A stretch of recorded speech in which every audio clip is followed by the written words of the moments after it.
Bonjour à tout le monde, désolée pour le retard. Donc nous sommes au cœur d'une journée laboratoire Performer les savoirs, 4e édition de ce projet. Alors Performer les savoirs, rapidement, pour ceux qui nous rejoignent seulement maintenant, c'est un programme de recherche qui se propose d'étudier l'épistémé de la scène contemporaine, les liens entre le savoir et la scène étant envisagée comme un espace de production et de diffusion de savoir. Nous nous intéressons aux œuvres actuelles, de plus en plus nombreuses, dans le spectacle vivant, la performance, l'art contemporain, qui font de la pensée et du savoir leurs objets et qui performent des savoirs, soit en réactivant des savoirs anciens, soit en faisant circuler des connaissances intra- ou extra-artistiques. Souvent, ces formes détournent des lieux de savoir ou des dispositifs, comme la conférence. On a pu voir de très belles conférences performances des étudiants juste avant ce moment. Elles détournent aussi des lieux comme la bibliothèque et pourquoi pas l'amphithéâtre. Nous étudions ces œuvres comme des praxis critiques. On s'intéresse à leur processus, à leurs gestes de recherche, à leurs matériaux, aux collaborations qu'elles engagent entre artistes et chercheurs et à l'impact qu'elles ont sur les publics. Puisque ces savoirs sont ancrés, mis en acte et en jeu et se transmettent comme ça de manière expérientielle. Performer les savoirs a aussi comme objectif de dynamiser les formats universitaires traditionnels. C'est ce que Éric Méchoulan nous a rappelé aussi ce matin dans sa keynote.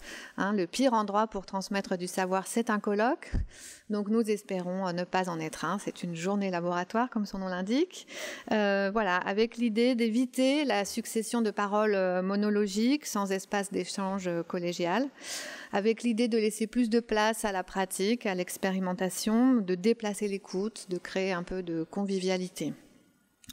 À l'instar de la théoricienne Claire Bishop qui se demande comment faire d'une classe une œuvre d'art, on se demande comment et pourquoi faire d'une communication une œuvre performative, une expérience de pensée sensible et partagée. Cette journée laboratoire s'est donc ouverte dès ce matin 9h avec 2 ateliers, avec Emmanuel Valade et Charlotte Couturier, suivi d'une keynote d'Éric Méchoulan que nous avons reçue dans l'espace même des ateliers, dans cet état de réception et d'écoute particulier. Et après la pause déjeuner, nous venons de voir des conférences performances des étudiants du séminaire de Chloé Deschery, le geste de la recherche sur la scène contemporaine. Et nous voilà au Pichi Cucci. Voilà, on est dans des temporalités diverses, puisqu'il y a ceux qui sont en présence depuis le matin, il y a ceux qui sont en présence qui viennent d'arriver, il y a ceux qui ont été un peu sur Zoom ce matin et d'autres qui viennent d'arriver. Donc, excusez-moi, j'essaye de recoudre toutes ces strates temporelles. Alors, qu'est-ce qu'un Pichi Cucci ? Un Pichi Cucci, ça se passe aujourd'hui à la Maison de la Recherche. Donc, merci déjà à la Maison de la Recherche. Merci à Miguel en régie et à toutes les équipes mobilisées côté régie, côté communication. Je dois dire que même si on travaille sur les dispositifs d'adresse et d'écoute, on n'avait pas souhaité ni prévu que la journée soit comme ça, en direct à distance. Donc, merci de votre patience et de votre bienveillance en cas d'éventuels problèmes techniques. Un Pichi Cucci, donc, c'est un format qui se veut innovant, ludique, pour nous déplacer par rapport à une table ronde traditionnelle. Enfin, d'ailleurs, la table n'est jamais ronde dans les colloques, vous l'avez remarqué. Et on voit déjà ici comment l'espace, en fait, nous contraint à certaines prises de parole, puisque, frontalité et léger surplomb, puisque je suis un peu plus haute que vous. Bon. Comment on peut se débarrasser déjà de ces contraintes spatiales et comment amener nos invités à prendre la parole de manière dynamique en s'amusant et à se présenter brièvement de manière performative. C'est ce que propose le Pichi Cucci. Donc, les invités ont reçu comme consigne de préparer une brève présentation d'un aspect de leur travail, un seul aspect, une étude de cas, un problème, un exemple, en utilisant pour cela 20 slides de PowerPoint. Ces slides peuvent être des images, des mots, des sons. Ils ont une durée de 20 secondes chacun. Donc il y a une forte contrainte temporelle, puisque 20 slides de 20 secondes, ça fait 6 minutes 40 au total de présentation. Chaque participant peut choisir son rapport au slide, commentaires, illustrations, contrepoints, silence, gestes.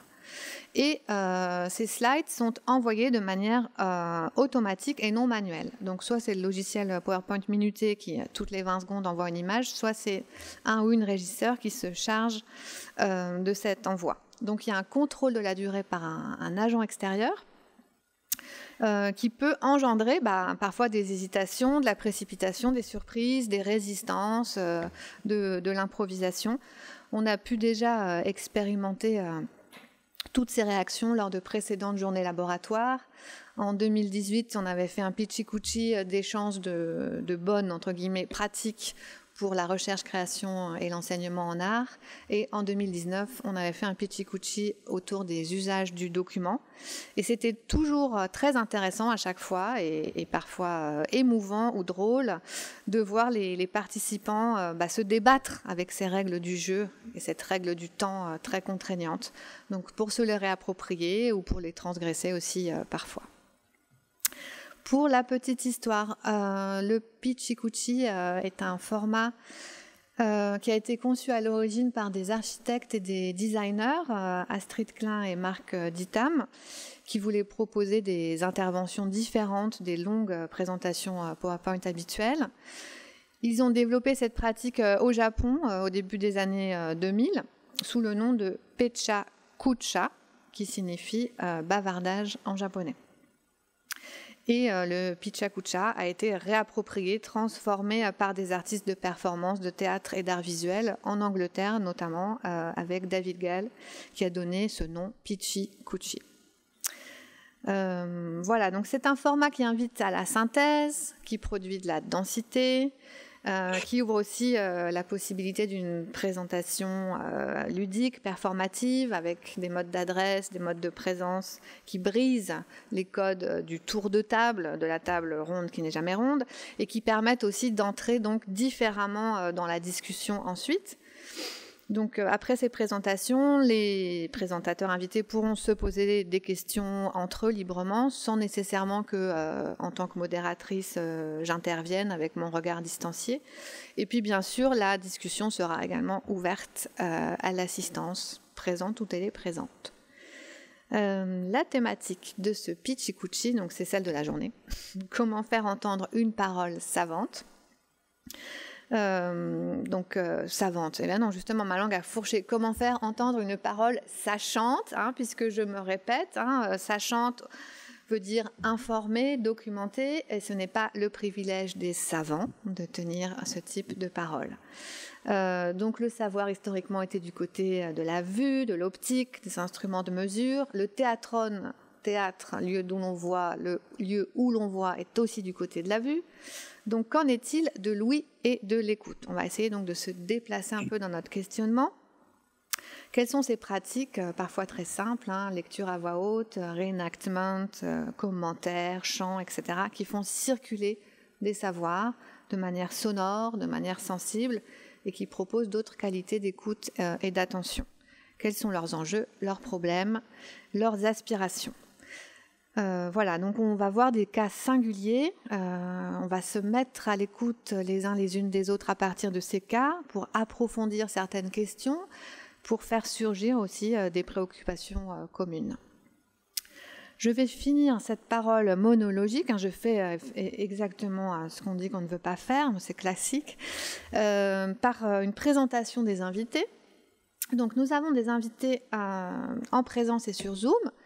Sur Zoom, nous avons deux invités, Perrine Mornay et Olivier Boréel, qui pour l'instant préfèrent rester invisibles. C'est pour ça que je me tourne vers un écran noir. Olivier Boréel est metteur en scène, comédien, performeur, membre du collectif Impatience. Son travail de mise en scène explore les questions liées au documentaire, à l'essai, au divertissement et à la place de l'écriture notamment. Il est également assistant à la mise en scène pour l'Encyclopédie de la parole sur le spectacle Bla Bla Bla. Et la saison passée, il a créé avec Perrine Mornay l'installation Un couteau dans le dos du théâtre, et c'était au théâtre de Vanves. Perrine Mornay, qui travaille donc en binôme avec Olivier Boréel, s'est formée à l'École des Beaux-Arts de Paris. Elle mène depuis un trajet allant de la photographie au spectacle vivant, en créant des performances, des pièces chorégraphiques, des installations. Ses recherches partent toujours de documents, qu'ils soient virtuels, textuels, humains, visuels.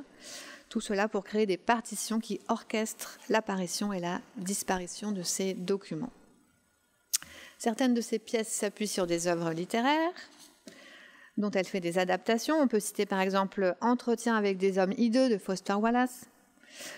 Dans Western, elle est revenue à la photographie avec une partition lumineuse pour une boîte noire et parallèlement, elle a créé des performances in situ. Des installations immersives, des installations participatives et elle créera, ou elle vient de créer, je ne sais plus trop avec tous les reports liés à la situation, excuse-moi Perrine, tu corrigeras, donc sa prochaine ou très actuelle création, c'est Bâton, autour de sa rencontre avec Mélanie, une entraîneuse de twirling bâton. Majorette.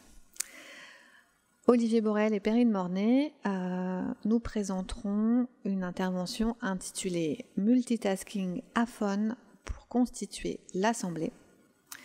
Il se demande si l'expansion des tâches simultanées, donc le multitasking et toutes les sollicitations multiples de sens que cela engendre, permet de nouvelles adresses au public. Est-ce que cela permet de faire surgir un nouveau type d'écoute et d'explorer des dramaturgies de l'attention. Donc, à distance également sur Zoom, Laurie Belanca est présente avec nous et je la remercie car je sais que les conditions ont été difficiles et que c'est un peu en dernière minute que cette présence à distance a été organisée, malheureusement. J'espère que tu vas bien, Laurie, surtout. Laurie Belanca est donc formée à la danse, à la musique, à la philosophie.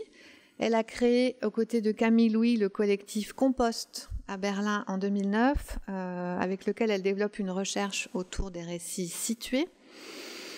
Et elle travaille aussi à des fictions radiophoniques avec Caroline Massini par exemple. Et depuis 2016, elle a développé les lectures électriques.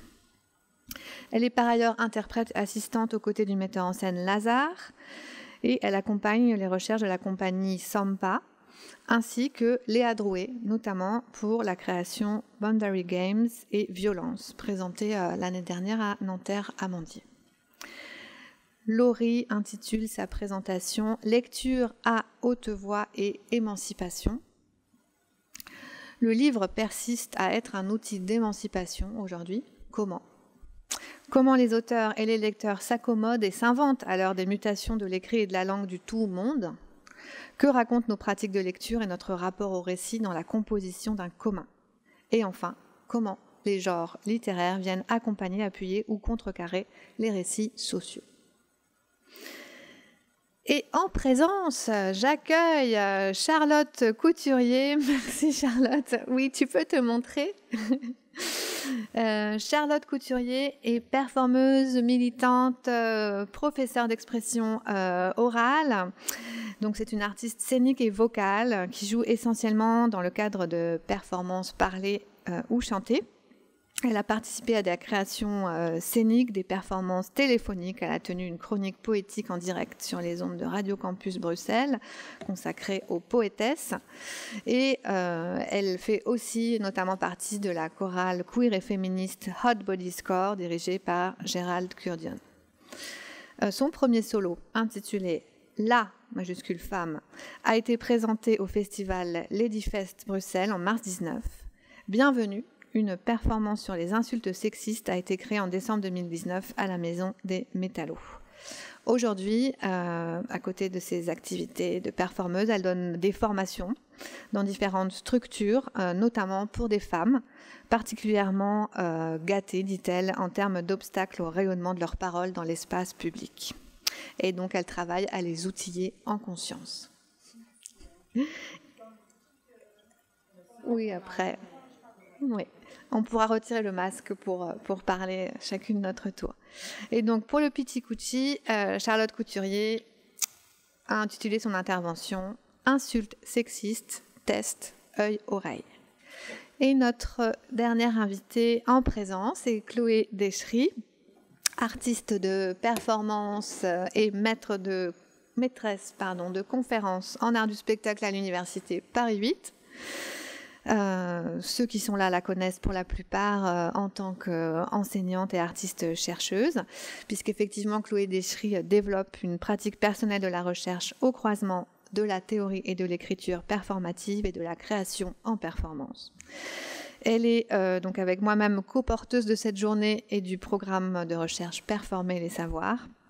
Et elle mène aussi un travail de performance qui, à partir de processus très souvent collaboratifs et interdisciplinaires, s'intéresse à la déconstruction des mécanismes de la représentation théâtrale, sociale ou symbolique. Elle écrit en ce moment un triptyque intitulé « Première » qui articule les questions de l'ambition et de l'autorialité féminine avec la pensée écologique et les codépendances qui agencent notre monde.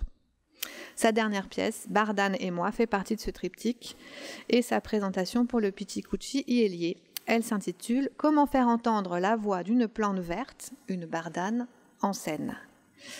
Soit la rencontre d'un animal humain, une femme ici présente de 40 ans, et d'un végétal, une bardane, qui, bien que l'on ne puisse écarter l'hypothèse qu'elle émette des ondes sonores, reste inaudible à l'oreille humaine.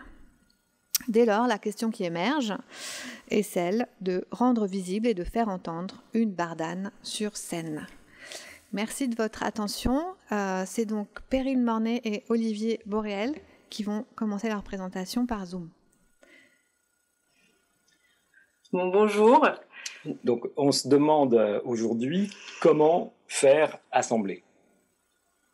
Comme si être ensemble, c'était aussi important que la raison pour laquelle on est ensemble. Mais donc, qui sera là pour nous entendre, hein ? On se demande également quelles sont les sensations qui vont organiser et structurer les pensées qui sont en train de germer là, maintenant.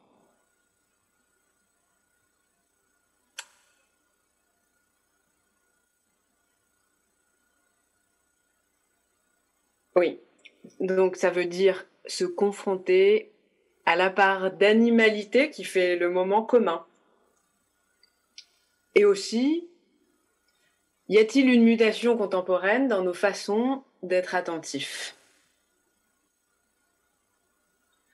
Toutes ces limites imposées, ces cadres, ces protocoles. Alors souvent, pour constituer une assemblée dans nos créations, nous avons eu recours à des stratégies, des pièges, pour sortir l'audience de l'habitude, de l'évidence, liée aux formes culturelles que nous consommons. Alors nos stratégies reposent parfois sur le fait de créer un manque, un trou, dans le spectre des attentes d'une audience.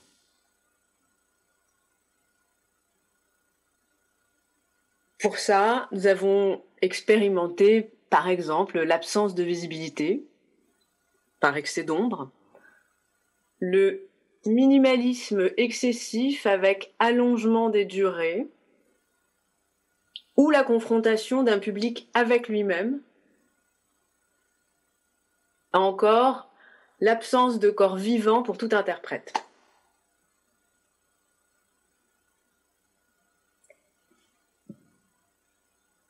Nous croyons aussi que le silence partagé d'une lecture collective peut créer une écoute commune, une voix même.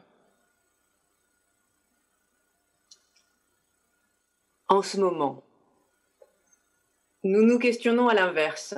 La multiplicité des tâches, des sollicitations cognitives, ne permet-elle pas au contraire de donner corps à une audience, à une communauté éphémère ?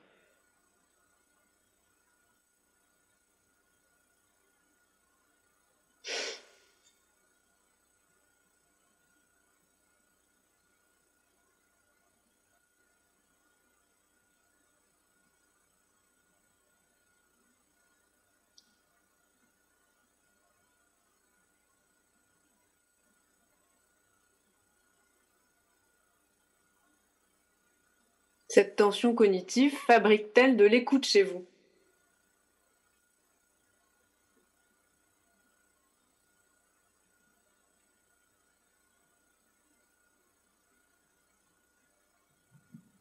Tenir plusieurs conversations à la fois, augmenter le nombre des tâches, ça devrait pouvoir faire une synergie. Sauf s'il existe un seuil de saturation. Pour l'instant, on ne sait pas si on peut créer une overdose synaptique ou à l'inverse, un désir de sollicitation cognitive qui ne soit jamais assouvi.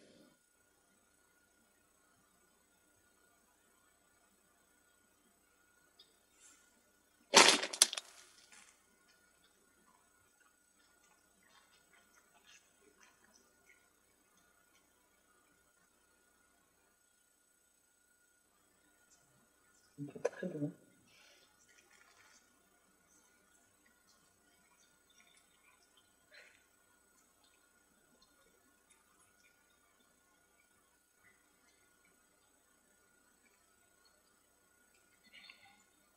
Tiens, donne-moi un blanc.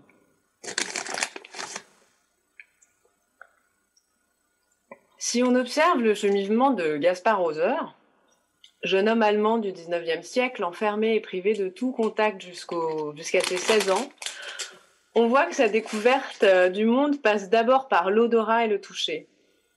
C'est en se socialisant qu'il se met à utiliser de plus en plus la vue et l'ouïe. Or, ce sont des sens qui instaurent une distance. Cet exemple pour dire que même nos sensations sont très éduquées à faire de nous des spectateurs.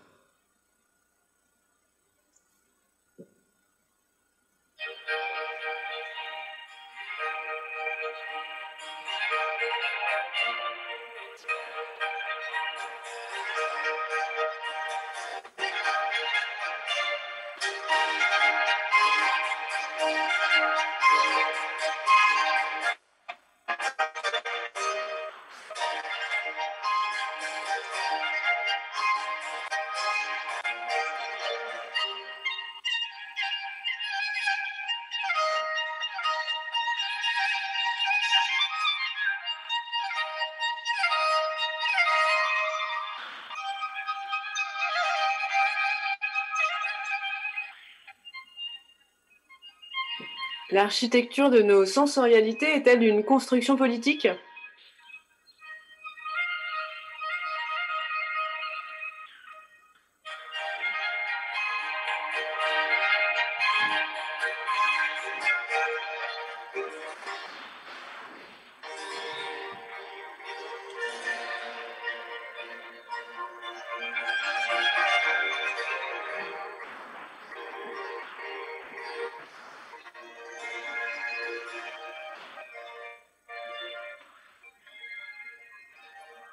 Est-ce que vous avez eu l'impression d'avoir une prise sur ce qui s'est passé là entre nous ?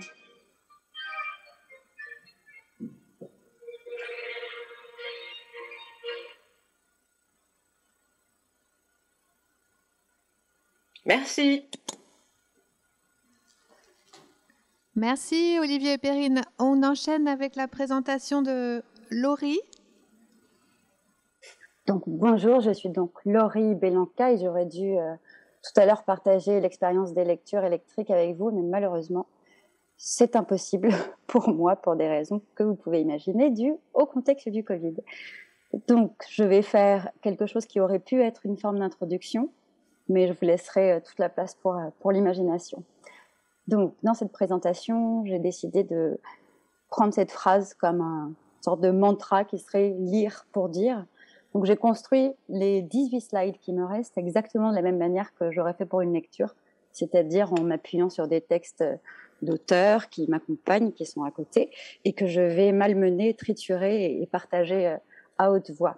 Et la toute première chose, c'était donc cette petite découverte que j'ai faite il y a 6 ans, qui était donc que le mot « lire » en fait avait exactement la même racine que celui de cueillir, recueillir et ramasser, et que en fait le mouvement d'aller ramasser des objets épars avait exactement le même fondement que celui de lire un texte.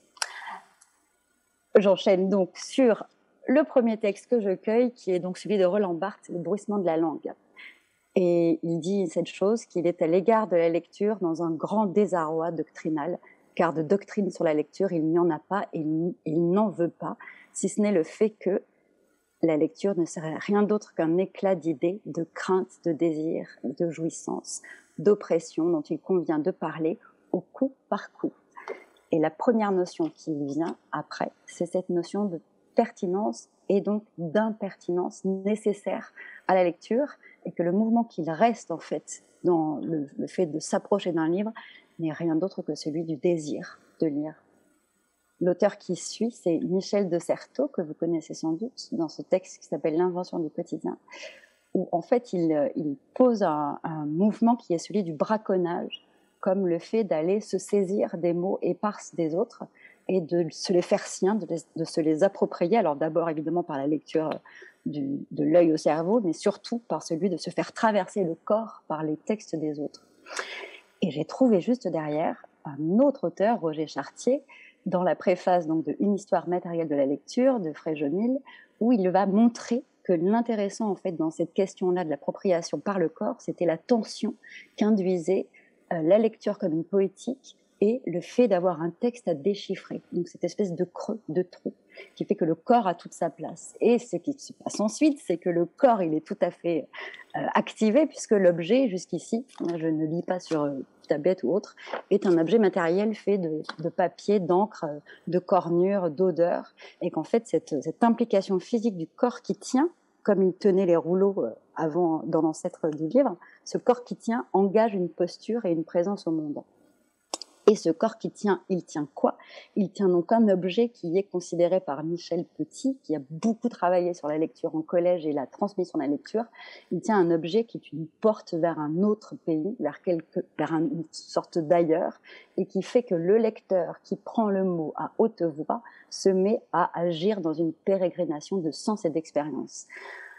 Ensuite, il y a un auteur qui s'appelle Pascal Quignard, qui est très lyrique, et en fait je vais passer cet extrait-là, qui lui parle d'une métamorphose à double sens, où en fait il dit que et le livre se transforme, et l'œil et l'oreille et la bouche du lecteur mutent dès lors qu'ils se mettent en rapport l'un avec l'autre. Et ça m'envoie vers un autre auteur qui est donc Bachelard, dans Poétique de l'espace, où là lui carrément il fait une espèce de métaphore des mots comme des petites maisons. Et moi, cette citation, alors qu'elle s'arrête à l'écrit, je la trouve très inspirante dans le fait d'occuper la maison, de se tenir vivant, en présence, un peu ironique, dans la maison, et de traverser en fait l'ensemble du langage que produit un récit. Et cette petite maison-là, elle m'amène à une autre maison un peu plus grande, qui est le lieu de l'espace de la lecture, donc de la bibliothèque, la librairie, le lit, la classe, jusqu'au jardin, c'est-à-dire à cet endroit où une scène peut se mettre à apparaître dès lors que l'un s'adresse à l'autre en partageant le texte lu. Et cet être en dehors par la lecture, c'est quelque chose qui me vient d'Annie Kilouni, qui est une enseignante-chercheuse dans le groupe de recherche interdisciplinaire sur l'histoire de la littérature. Et donc elle dit cette chose que vous pouvez lire très vite, que lire c'est être ailleurs, et que le lecteur est un producteur de monde. Cette chose-là, elle est importante car elle me fait penser au fait que là où on occupe advient un monde, là où on se tient physiquement, dans le temps et dans le son, dans l'écoute et dans le regard, peut advenir un monde. Et juste derrière, il y a ce petit extrait de Ryoko Sekiguchi qui dit que la voix trouble la temporalité car la voix est toujours au présent, même lorsqu'elle est enregistrée. Ça m'amène vers deux autres chercheurs qui s'appellent Jean-Paul Carminati et Bernard Engel, qui eux ont réfléchi à l'idée du son de lecture. Qu'est-ce que le livre et le texte vont produire comme son, à la fois musicalement, mais en termes de paysage et d'imaginaire et de son insu, de son non entendu. Et ça, c'est un point qui me questionne sur le fait d'occuper physiquement un son insu ou non entendu. Et puis, par ça, je vous mets une claque sur cette espèce de petite citation scripta manent verba volant qu'on connaît tous, hein. Les paroles s'envolent et les écrits restent. Et je me dis que ça serait peut-être pas mal aujourd'hui de la prendre à l'envers et de désirer en fait cette espèce de pollinisation ou de polarisation des mots au lieu de chercher à enclore dans des frontières fixes des états de langage ou des états narratifs. Ça me renvoie à une autre auteure, donc Maïlis de Kerangal, qui, elle, parle de sa manière d'écrire à l'oral, c'est-à-dire qu'elle ne publie aucun livre sans l'avoir passé par sa propre bouche pour vérifier et faire l'expérience du mot dit, du mot partagé, et qu'en fait ça l'informe sur des tas de notions fondamentales que sont le rythme, la respiration, la durée et l'incarnation. Daniel Pénac lire à haute voix. Et la photo, ça n'est pas Daniel Pénac, la photo, c'est Valère Novarina dans le Théâtre des Paroles. Et j'aimais bien les mettre ensemble parce que je trouve que c'est un peu les bisounours versus Gargamel, enfin quelque chose d'un tout petit peu voilà, qui vient amener une contradiction qui m'intéresse.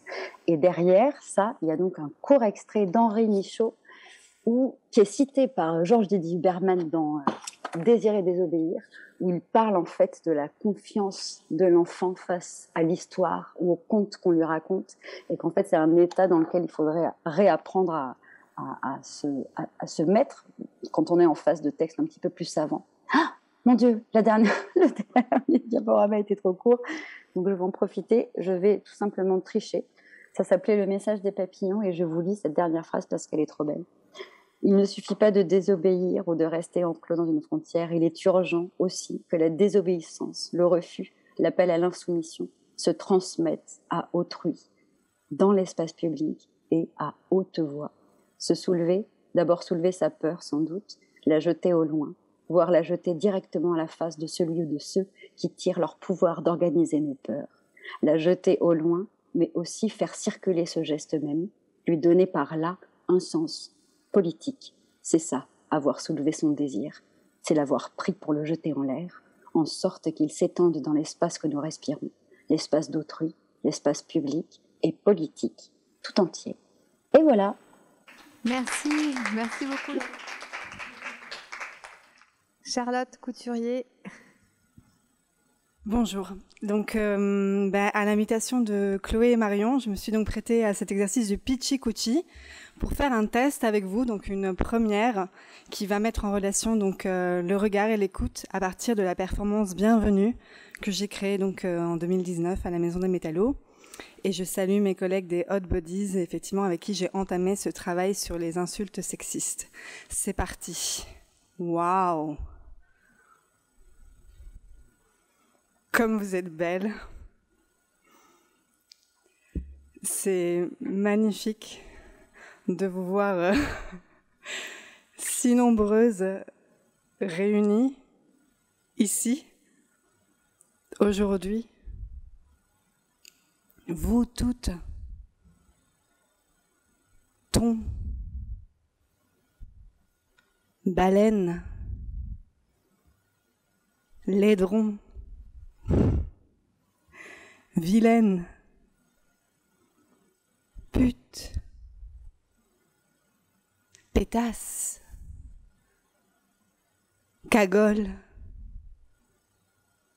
sorcière, virago, mal baisé, sale pute, traînée, salope, monstre à poil dur, chienne, sale chienne, chiennasse, chienne dictatoriale, hétéro-agressive, érotomane, nymphomane, kleptomane, harceleuse, larve, schtroumpfette, femme vulve, vengeresse, fourbe, manipulatrice, colérique, victime, prédatrice, louve, chatte, chasseuse, tigresse, infâme, étrangère, souillon, traumatisé, blessé, ravagé, périmée, bouseuse, nénette, minette, nana, fillette, fifille, fille, alien, yen, infréquentable, insortable, insoutenable, insupportable, imbaisable, indiscipliné, négligé, peut mieux faire. Zouze, paresseuse, mollasse, mollassonne, vaginocrate, édentée, dépressive, paysanne, creusoise.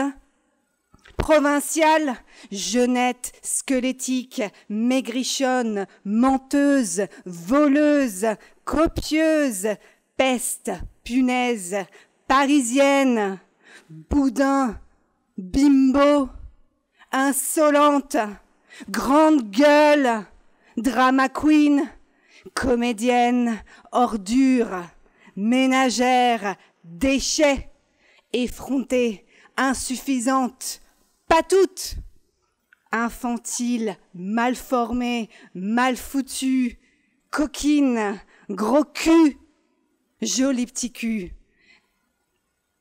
gros tas, grosse vache, bonne, bonasse, mangeuse d'hommes, harpie, chamelle, gazelle, misquine, bête de sexe, séductrice, mauvaise, méchante, aigrie, vieille fille, vieille peau, misandre, castratrice, anti-homme, casse-couille, casse-burne, casse-bonbon, licorne, goudou, bâtarde, lévrière, meuf, michetonneuse, morue, vipère, gorgone, vache à lait, sac, hystérique, dictatrice clitoridienne, blonde, Marie couche-toi là, gourgandine, sangsue, vénale, mégère,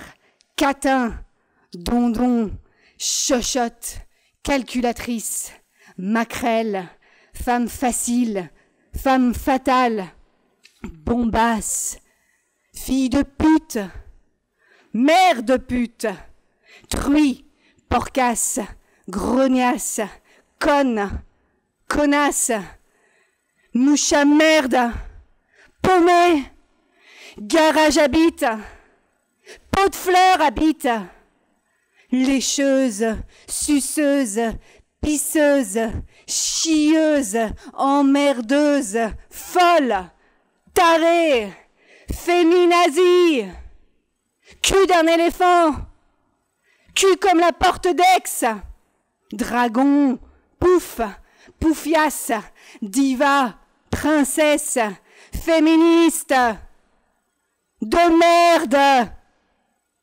ultra, crétine, idiote, vendue, brutale, bruyante.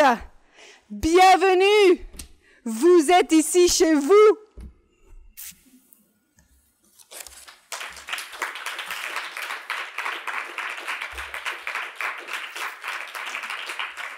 Nous accueillons Chloé et une bardane. Bardane. B-A-R-D-A-N-E.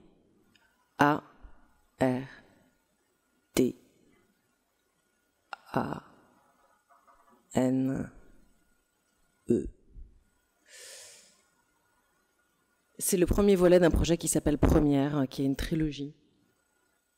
Et il y a toute une équipe, comme vous le voyez.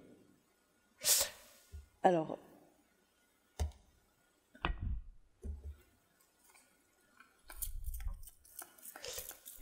ceci n'est pas une bardane. La bardane est trop volumineuse pour que je puisse vous la porter. Ça ressemble à ça. Et ça, c'est encore une petite bardane. Elle fait environ 1 mètre de hauteur. Sa feuille peut aller jusqu'à 70 cm.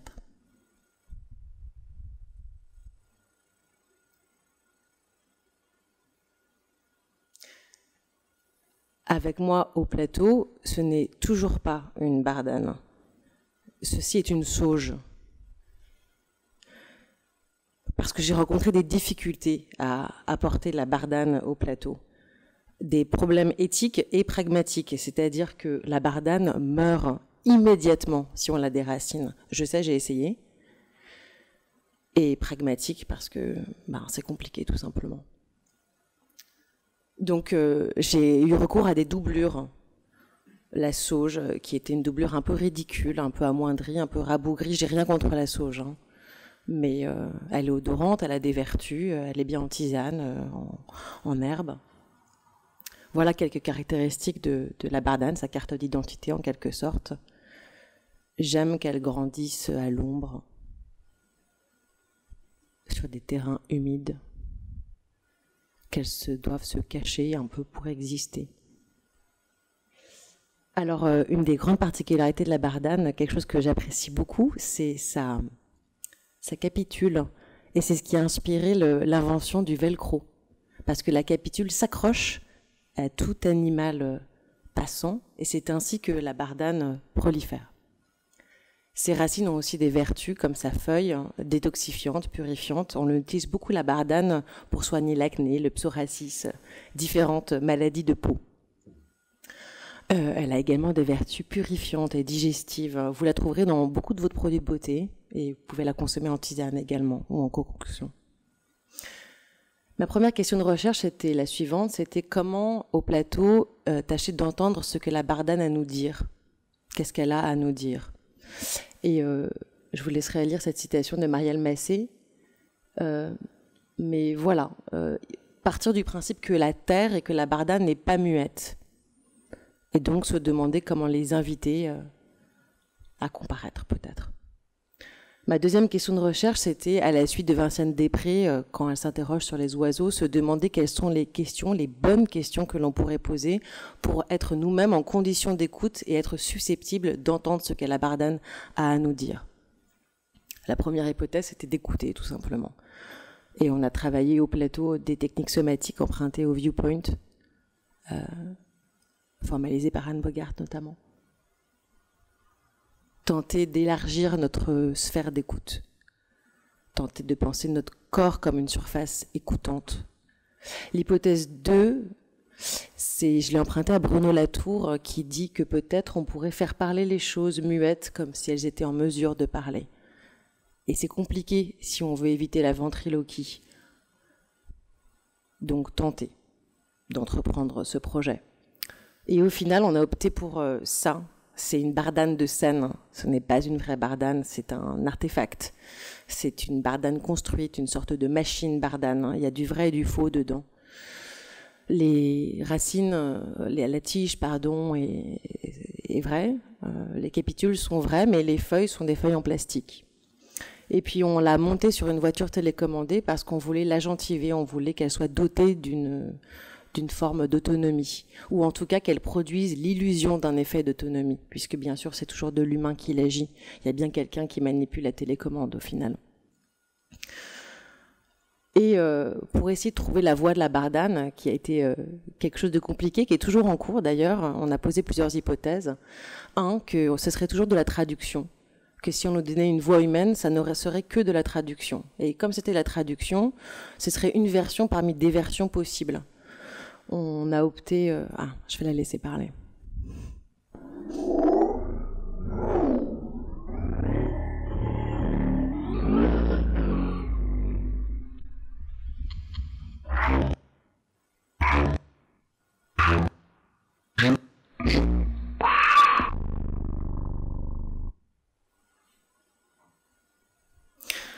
Après, elle dit coucou.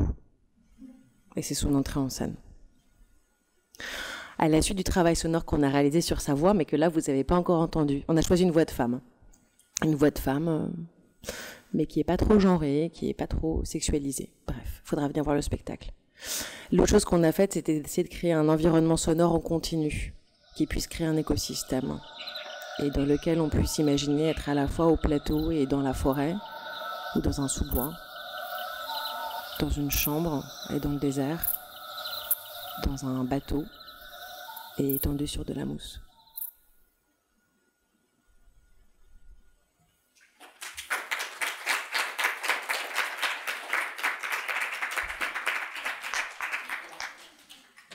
Merci.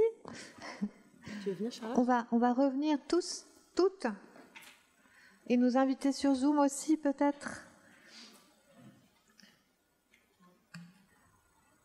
Donc j'avais dit que je ne ferais pas la modératrice distanciée.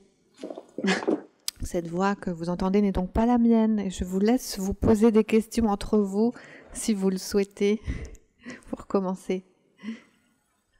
Oui, c'était pour répondre partiellement à ta question, mais je pense que d'autres dans la salle pourront répondre de leur endroit. Mais sur les différentes formes de sursollicitation, les échanges de papier, la sensation du marshmallow dans la bouche, d'avoir bien répondu au test ou de pas avoir bien répondu au test, de cette faille temporelle des 33 années. Est-ce que tu pourrais nous reposer la question que tu nous as posée à la fin, s'il te plaît, sa formulation? Alors, il était écrit « Qu'avez-vous fait de votre chamallow ?» Ça, vous l'avez lu. Et moi, je vous ai demandé « Avez-vous eu l'impression d'avoir une prise sur ce qui s'est passé entre nous ?» C'est ça que je vous ai demandé. Alors, je vais te répondre de mon expérience. J'ai eu la sensation que je pouvais avoir une prise sur mon environnement immédiat, c'est-à-dire le coin de la salle et mes voisines très proches. Pas du tout que je pouvais avoir une prise sur le déroulé. Mais c'était une sensation agréable, en fait, au contraire, de me laisser traverser, embarquer même. Par contre, il y a certaines choses qui n'ont pas été activées entre nous. Enfin, moi, j'ai échangé un papier avec Charlotte, mais j'ai pas eu de papier en retour et j'étais très frustrée de ça, de pas recevoir mes petits papiers. Donc, prise partielle et très localisée pour le coup.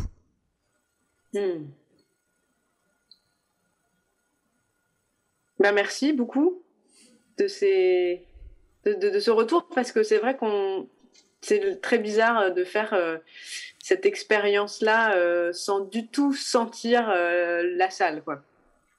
C'est-à-dire que on a déjà expérimenté plein de fois le PowerPoint silencieux comme interaction avec un public, avec un groupe, une audience, mais là vraiment on ne vous entendait pas du tout, hein. On n'entendait ni les papiers ni les respirations, donc c'est vrai que c'était assez fantomatique. Alors plusieurs personnes ont gagné 2 chamallows supplémentaires à la fin. Ah, bravo. Alors on a le paquet, mais on a quelques enfants avec nous là présentement, donc je ne sais pas si le paquet va survivre encore quelques minutes. Alors, juste sur la... Pardon, vas-y Laurie, excuse-moi. À distance, j'étais dans une fantomisation totale et de la salle et du chamallow et de tas d'autres choses. Mais je ne sais pas si ce genre d'outil, ça permet vraiment d'avoir une sensation de prise. Je crois que quoi qu'on essaie de faire, c'est comme s'il y avait un déséquilibre d'objets expérientiels en fait. Ça rebondit sur les écrans. C'est pas grave, c'est autre chose. Mais moi en tout cas, je me sens pas encore musclée pour avoir cette sensation de prise. Alors peut-être qu'on sera obligé de s'y faire, mais pour l'instant pas. Mais il me manquait le chamallow, alors forcément. Alors nous, on n'a pas pu partager la vidéo de la salle, hein. C'est ça qui est dommage dans le dispositif à notre disposition. Ce qui se passe en fait dans ces expériences avec Zoom, il me semble, c'est que justement on est souvent déplacé, décalé dans nos adresses, nos écoutes. Enfin, on est stimulé à différents endroits et pas forcément tous en même temps. Et en plus là, il y avait la lecture qui s'ajoutait à l'écoute. Et je trouve ça assez intéressant, cette sensation de tangage. Enfin, je sais pas, j'ai une métaphore marine qui m'arrive comme ça, où il y a de la houle. Il y a de la houle et parfois on est dans le creux de la vague, parfois on est sur la crête de la vague et justement on a une écoute par secousse, par saccade, enfin on a une approche un peu impressionniste du sens, enfin et donc on sent que le sens s'infiltre, s'infuse plus qu'il ne se transmet de manière directe. Et je trouve que c'est déstabilisant mais intéressant à vivre personnellement. J'ai pas une question, c'était une remarque. Je laisse quelqu'un rebondir. Peut-être du coup la question, avoir une prise, elle est peut-être pas tout à fait la question adéquate avec ce genre d'outil. C'est faire une expérience, enfin, comment dire, c'est pas forcément conduire, mais c'est se tenir dans une expérience, mais c'est plus avoir une prise, quoi. Bon, je joue un peu avec les mots, mais enfin, je sais pas si vous Je pense que le mot prise, effectivement, il est de l'ordre de la préhension, et c'était vraiment plus envisagé comme une adresse à une salle. Hein. On joue beaucoup sur cette physicalité de l'audience, même séparée d'un maître, même avec des masques, comme vous l'étiez là. Et voilà, on est... Ouais, je pense que c'est, en tous les cas pour nous, c'est clair que c'est pas du tout quelque chose qui s'adresse, cette question-là, et les mots de prise ne s'adressent pas d'écran à écran, comme on pouvait l'être Olivier, moi et Laurie, par exemple, où on est vraiment dans nos écrans, quoi, comme une réunion Zoom, et que nous, on a assemé l'espace de l'amphithéâtre, en fait. Hein. On s'est dit, voilà, c'est là-dessus que quelque chose peut reposer, et je ne sais pas si la prise est juste, mais en tout cas, c'est à cette communauté-là qu'on pensait. Mais c'est intéressant, parce que la question de la communauté, elle est évidemment absolument pas que physique, quoi. Ça peut être totalement, c'est même un mot plutôt enfin, qui me fait penser aux jeux vidéo, en fait. Enfin, voilà, il y a ce rapport-là virtuel, quoi. Et je sais pas si c'est le bon mot. Comment avoir une prise sur sa communauté virtuelle. Ouais.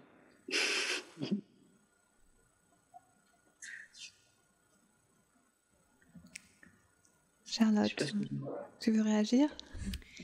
Non, plus globalement, moi je me pose, il y a deux questions que je me pose en fait par rapport à cet exercice. Jusque-là, donc moi je serais curieuse d'avoir des retours aussi à ce niveau-là sur les personnes peut-être qui ont vu les deux propositions.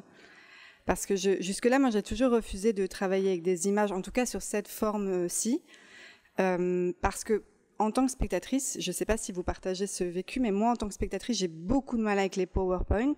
Et ça pose des questions qu'on a soulevées ce matin dans l'atelier, à savoir, pour moi, l'œil, et tu l'as très bien dit, Marion, en introduction, et tu l'as redit là, on a tellement été dressés au scopique, en fait, et au poids du texte avec l'œil, que du coup, se placer au niveau de l'écoute, je pense, pour beaucoup d'entre nous, demande un réapprentissage.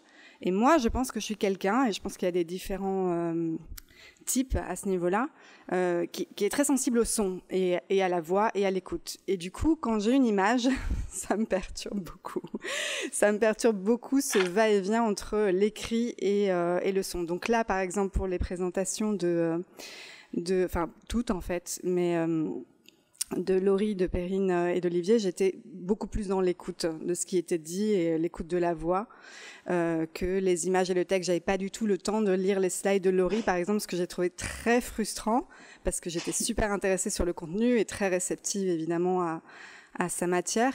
Et après, je me suis dit, bon, c'est intéressant parce que ça crée de la frustration et elle en parle aussi. Donc, le fait de devoir grappiller quelque chose et de pas avoir le temps de saisir. Donc, ça allait avec ton contenu, Laurie, donc c'était pertinent. Mais c'est vrai que moi, ça crée un espèce d'agitation intérieure, là où je suis très contente, en fait, quand j'ai qu'une voix à entendre et que j'ai pas ce va-et-vient du choix à faire entre ce que je lis et ce que j'entends. Voilà, donc c'était un constat plus global, d'où ma réticence un petit peu avec l'exercice aussi, qui pour moi était un vrai, mais je pense comme pour nous tous, c'est une vraie contrainte, cette histoire des visuels, le choix des visuels, le tempo qui est imposé, voilà. Mais aujourd'hui, on a eu des sorties de cadre, mais des glissements assez légers. Je dois dire que vous aviez toute une maîtrise quand même du rythme et de l'oralité. Et on aurait pu penser même que certains décalages entre la parole et l'image étaient voulus, alors que je pense non, ils étaient générés par la présentation. Mais c'est vraiment ces effets de superposition, de tuilage en fait qui sont intéressants parce qu'on n'a pas les mêmes tempos de lecture et d'écoute, donc on peut lire plus vite qu'on entend ce que vous êtes en train de dire, et donc là aussi on est obligé de travailler sur différents canaux. Ça n'a rien à voir avec le théâtre de Bob Wilson, mais ça m'y fait quand même penser.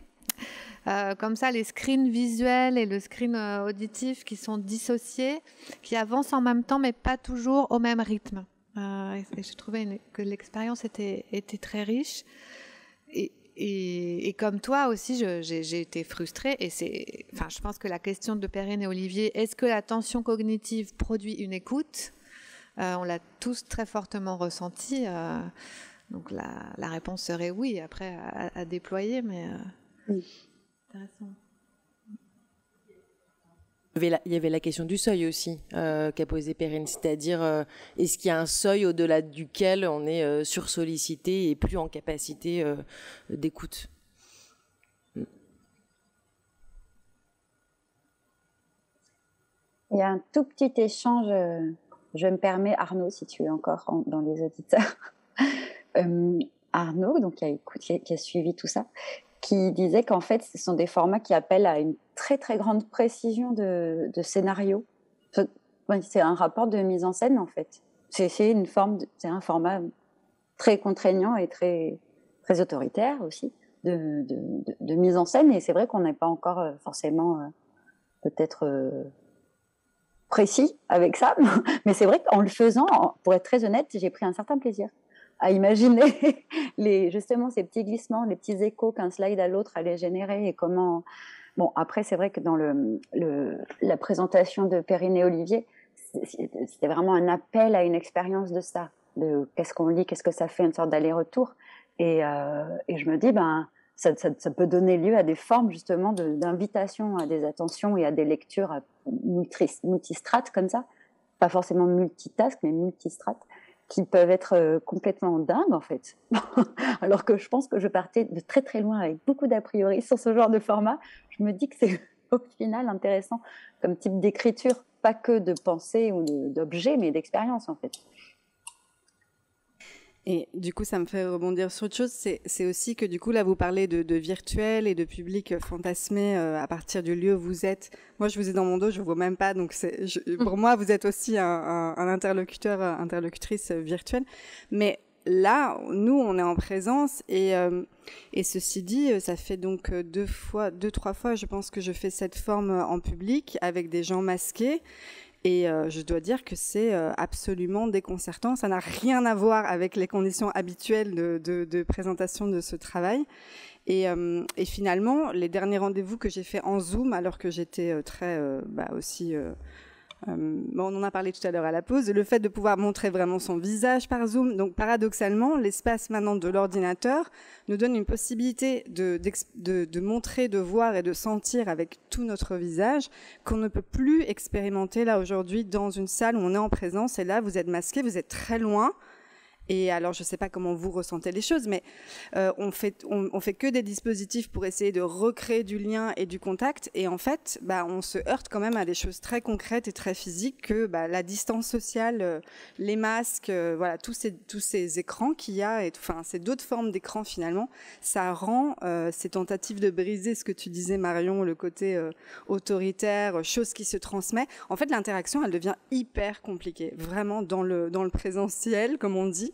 Et parfois, finalement, en ce moment, malheureusement, j'ai envie de dire, parce que c'est pas trop mon truc à la base, mais les espaces Zoom ou groupe, par ordinateur, repermettent une proximité qu'on peut plus vivre en direct. Alors moi, je suis complètement d'accord, et pour avoir enseigné maintenant, j'ai pas envie de dire depuis un an, depuis quelques temps, en étant masqué à cet endroit-là, c'est très difficile de voir nos énergies qui nous sont renvoyées en fait. C'est-à-dire que toute la satisfaction, la gratification, qui naît de l'échange et de la rencontre relationnelle est évidemment très largement diminuée, vidée en fait. Donc on sort plus fatigué. Vous en avez fait tous l'expérience, toutes et tous, j'en suis sûre, mais plus fatigué à la journée et moins satisfait, moins nourri en fait à un niveau humain, psychique même. Mais par contre, là, ce dont on a fait l'expérience depuis le début de la journée, le fait de pouvoir écouter ensemble, notamment la présentation d'Éric, un peu dans le noir, enfin quand l'obscurité s'est faite. Et moi, j'étais heureuse de cette expérience sensible-là et partagée, parce que je me suis dit, ça, on peut pas le retrouver en ligne. C'est non reproductible, c'est non translatable, et on n'avait pas nos masques puisqu'on était dans le noir. On pouvait se dire qu'on les avait pas, ou en tout cas, ils étaient amoindris, quoi.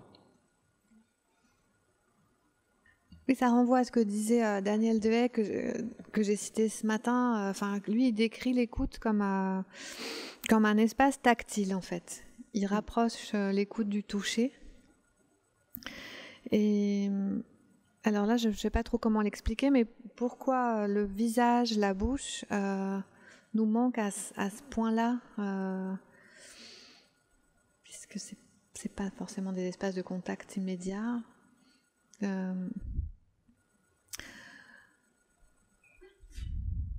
À vos souhaits. Non, alors... Il y a plein de signaux quand même qui passent du non-verbal. Ouais. Justement, je pense que l'interaction avec le public, c'est vraiment... on en a parlé ce matin, au moment de l'écoute, justement, effectivement, on est dans le même espace-temps, on est dans la même action. Mais au moment où je parle, la personne qui parle, moi, je parle avec des mots ou avec d'autres signaux, et vous allez renvoyer... Il y a une vraie interaction avec le public qui renvoie des signaux non-verbaux. Et là, ces signaux, on ne les voit pas, en fait. Ou vraiment on les voit très peu.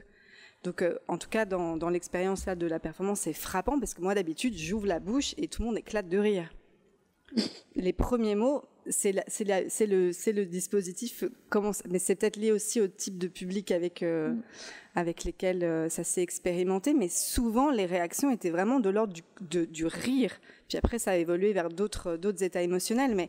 Et en fait, là, il n'y a pas cette dimension-là de l'expressivité du public. Et c'est comme s'il y avait un des trois, on en a parlé ce matin, de paramètres du triangle qui s'effondrait, quoi, qui est vraiment manquant. Donc pour ce type de format, en tout cas, je trouve que c'est vraiment frappant. C'est peut-être pas aussi sensible dans toutes les formes théâtrales, mais celle qui repose vraiment sur une adresse directe et une interaction directe avec le public qui va renvoyer des signaux non verbaux. Ouais, on en avait parlé un petit peu. C'est comme s'il y avait un élément qui, en tout cas, qui est très dur à déchiffrer d'ici.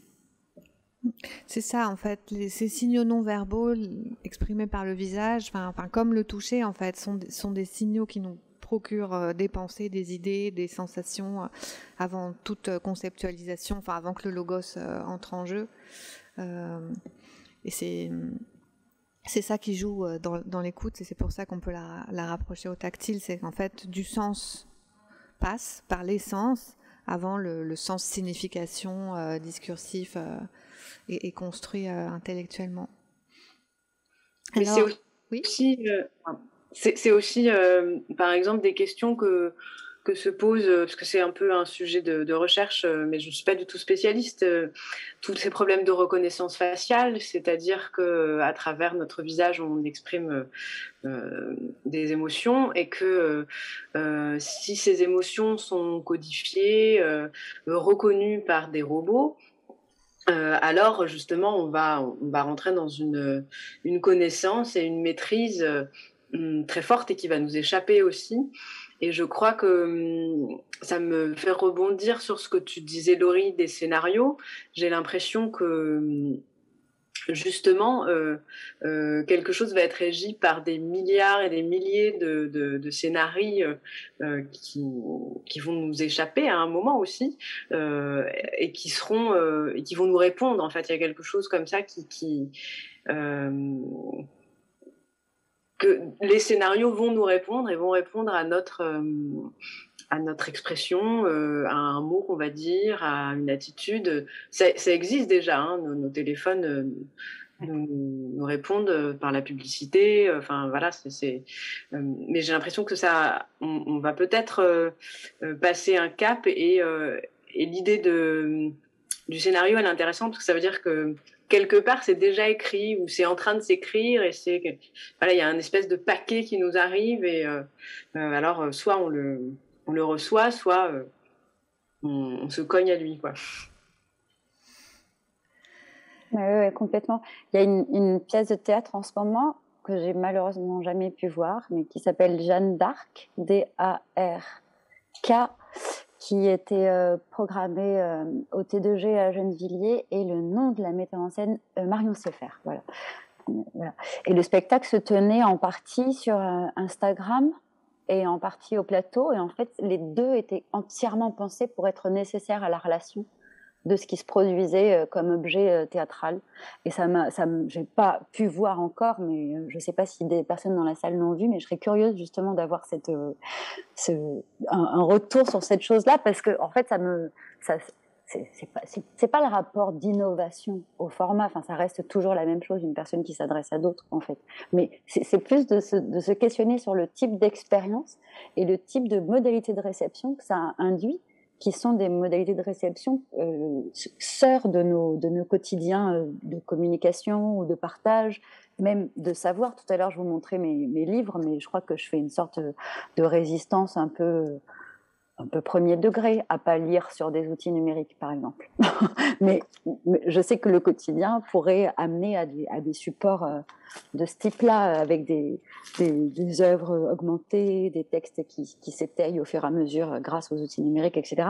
Mais du coup, pour revenir à l'exemple de Marion Sieffert, cette pièce-là, elle me pose vraiment question sur qu'est-ce que ça change en termes d'écriture, et de rapport dramaturgique, en prenant en compte le fait qu'il y ait deux adresses de spectateurs différentes, qu'il y ait de l'écran et du physique, qu'il y ait deux temporalités, qu'il y ait un temps qui soit aussi très accidenté dans la transmission numérique, parce qu'il y a des coupures, il y a d'autres choses qui arrivent, il y a d'autres éléments, il y a d'autres écrans qui s'ouvrent, etc.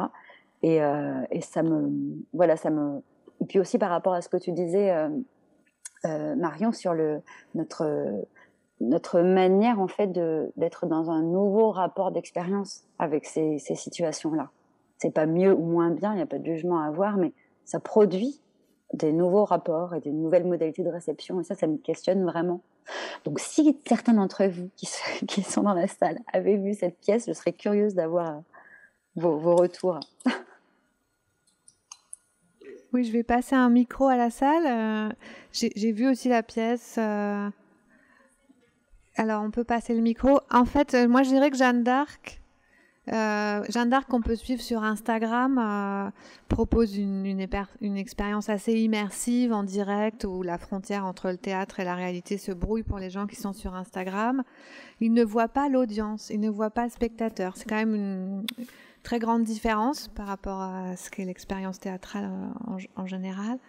Ça me fait penser à un autre spectacle écrit et joué et répété sur Zoom intégralement de Guillermo Pisani, qui s'appelle « Là, tu me vois », où tout est sur Zoom. Les acteurs jouent 3 situations simultanées dans 3 salles de Zoom, et toutes les caméras des spectateurs sont allumées, et donc on fait assembler, vraiment.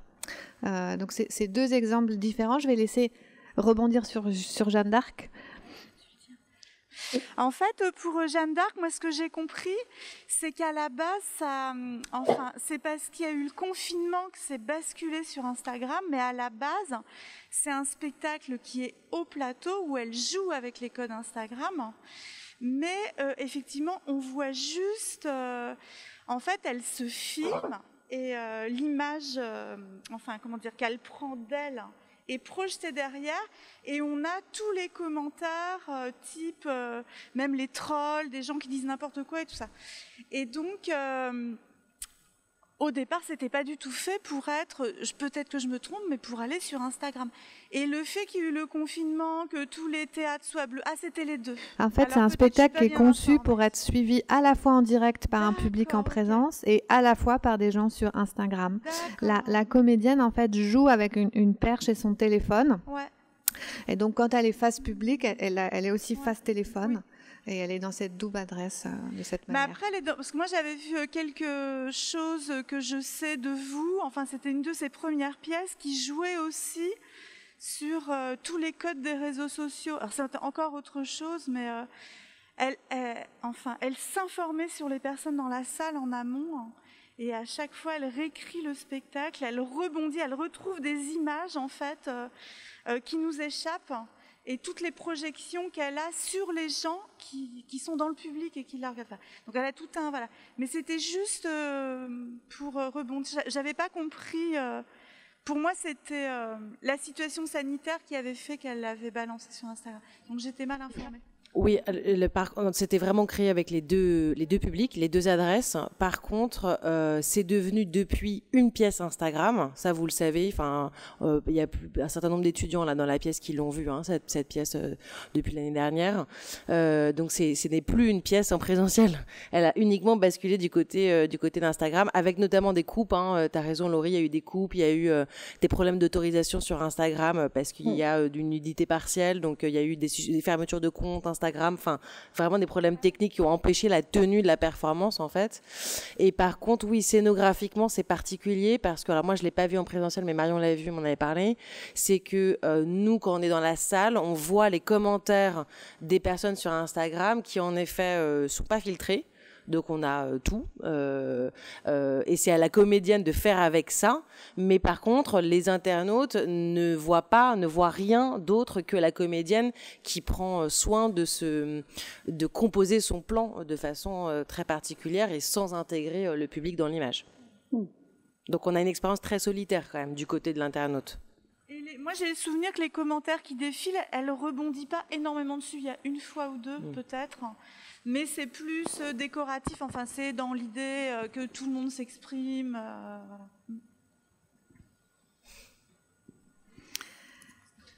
Bonjour. Vous avez une question devant ? Vous avez une question ? Je juste voudrais partager avec vous aussi. En fait, j'ai vu 2 fois. J'ai essayé 2 fois. Et j'arrive pas de finir. La première fois, je regardais 5 minutes et je sortis tout de suite. La deuxième fois, je me dis que ok, il faut que j'ai essayé de finir. En même temps, je suis curieux. Et le joueur croit. Bon, je sais que l'histoire, c'est quoi. Mais la deuxième fois, je regardais 30 minutes. Finalement, je me dis que oui, c'est très original. Ouais, et c'est le bon essayer sur l'Instagram, mais je n'aime pas du tout. Je suis désolée, peut-être il ne faut pas dire ça, mais je n'aime pas du tout. Et ça me fait mal, vraiment. C'est pas l'histoire me fait mal, je sais pas, c'est vraiment... Vous pouvez dire absolument tout ce que vous voulez. Ouais. Ce qui se passe, pour revenir, pour ramener peut-être Jeanne d'Arc de Marion Siffert dans nos objets, par rapport au savoir et au positionnement qu'on peut avoir à son égard, ce qui se passe, c'est une forme de désacralisation, on va le dire comme ça, du théâtre et du lieu théâtral que beaucoup de jeunes ne fréquentent plus, si ce n'est emmenés par leurs enseignants parfois. Et donc, ça pourrait être un point positif du dispositif aussi de donner accès à cette expérience. Ensuite, cette expérience demeure-t-elle théâtrale ? On peut se poser la question. Parce que ça ressemble aussi beaucoup à tout ce qu'on fait sur des vidéos live, sur YouTube ou sur d'autres supports où l'intime est devenu un extime. Voilà. Bon, sauf que là, c'est une comédienne qui le refait, qui le reperforme, etc. Dans sa version, on va dire dégradée, parce que je pense que Marion Siffert préfère que la pièce soit jouée en direct et avec Instagram. Dans sa version dégradée actuelle, ça interroge en fait sur qu'est-ce que c'est qu'une expérience théâtrale, enfin, en termes de coprésence collective, en termes de visibilité les uns des autres notamment. Et moi j'avais une question tout à l'heure, pardon, je suis un peu à reculons, mais parce qu'on parlait quand même voilà, des sens sensibles du corps, et Chloé nous a dit qu'elle avait essayé d'utiliser son corps comme surface d'écoute pour comprendre le langage de la bardane. Ma question est très concrète. Comment on fait en fait pour utiliser son corps comme une surface d'écoute? En fait, l'écoute ne passe pas que par les oreilles.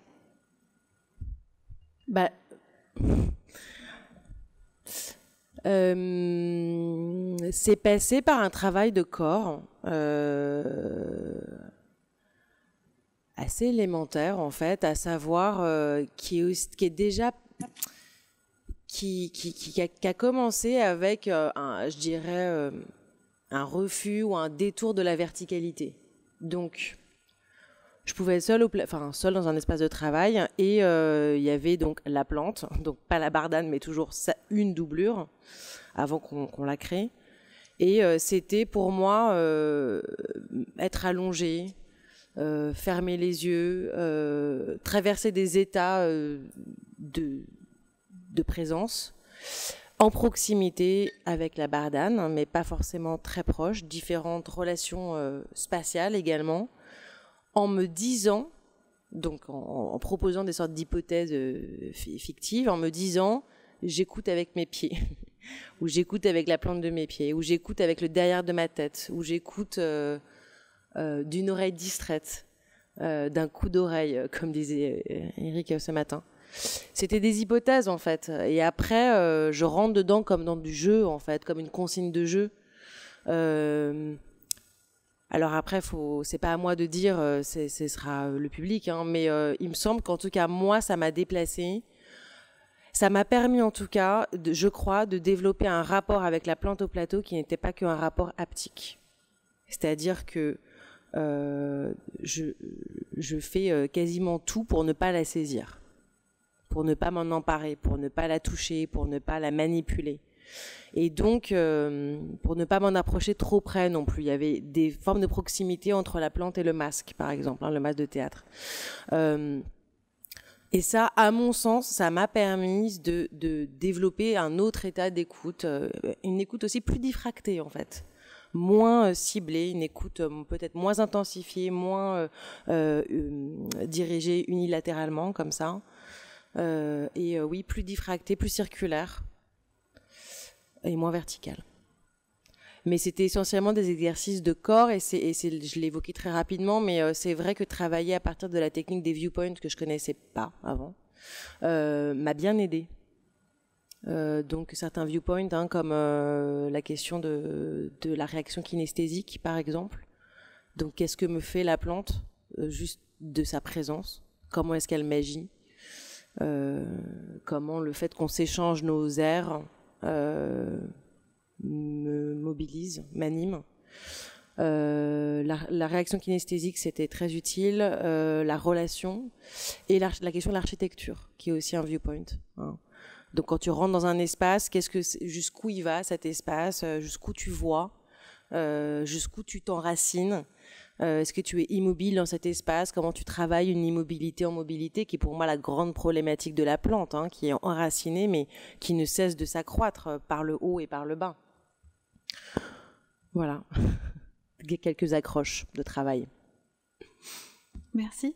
C'est curieux parce que j'ai l'impression que plus on se demande comment faire entendre une parole spécifique, informée, savante, sachante, plus en fait, depuis ce matin, on se rend compte que c'est un peu par la bande qu'on passe, c'est par le manque, la perte, c'est par peut-être la frustration, ou une écoute diffractée, une écoute indirecte.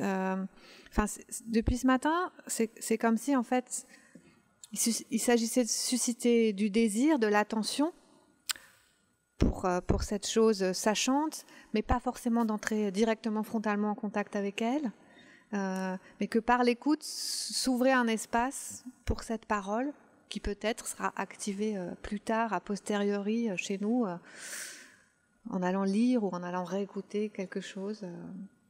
Ça me surprend. Et j'avais une question, sinon pour Laurie aussi, par rapport au dispositif des lectures électriques, puisque tu lis donc et les auditeurs t'écoutent au casque lire des extraits d'un corpus choisi en fonction des lieux où tu lis et des thématiques de ces lieux. Que regardent, que voient tes auditeurs à ce moment-là? Alors, ça dépend des contextes, mais peut-être pour rajouter un petit peu dans la description, donc il y a ce corpus de texte comme ça qui va me permettre de faire le cut-up, mais j'ai aussi une sorte de machine, un contrôleur de son, qui me permet de faire dialoguer des textes avec des sons, et pas n'importe quel son, puisqu'il y a 2, 3 ou 4, ça dépend des lieux, micros qui sont ajoutés dans l'espace, et qui viennent créer une sorte de torsion justement sonore entre le son hors casque et le son dans le casque. Donc c'est une espèce de montage qui essaie d'activer ou de travailler notre rapport d'écoute, pas à de la pure fiction, mais aussi à une forme de réalité qu'on va tordre petit à petit.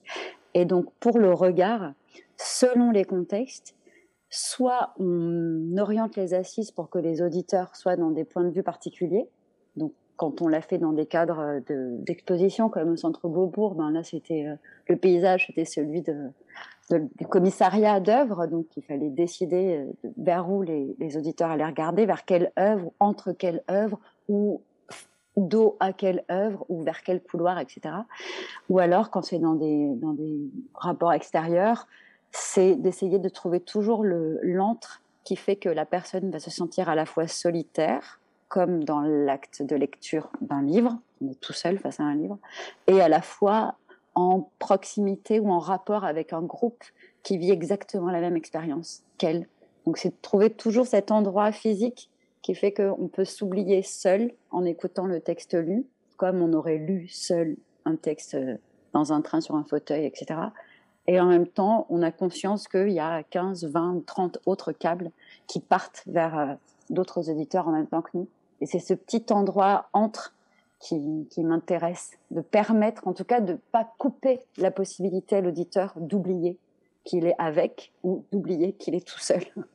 Donc c'est c'est une sorte de petite scénographie de chaise ou de fauteuil pour que ça puisse apparaître. Donc la question du regard, elle est aussi... on peut toujours fermer les yeux quand on écoute. Donc c'est comme laisser un espace d'écriture imaginaire aussi encore libre pour l'auditeur. Voilà, je ne sais pas si je réponds à ta question, mais en tout cas, c'est pris en compte. C'est toujours fortement pris en compte. Quand on arrive rarement dans un espace où on a demandé mettez-nous un cercle avec 20 chaises et puis on verra ce qui se passe. En général, on va retoucher, même si le souhait c'est de faire précisément un cercle de dos à dos, on va toujours s'asseoir sur chacune des chaises pour voir quel type d'expérience les auditeurs vont potentiellement faire, quoi. Et je suis très frustrée de ne pas le faire avec vous.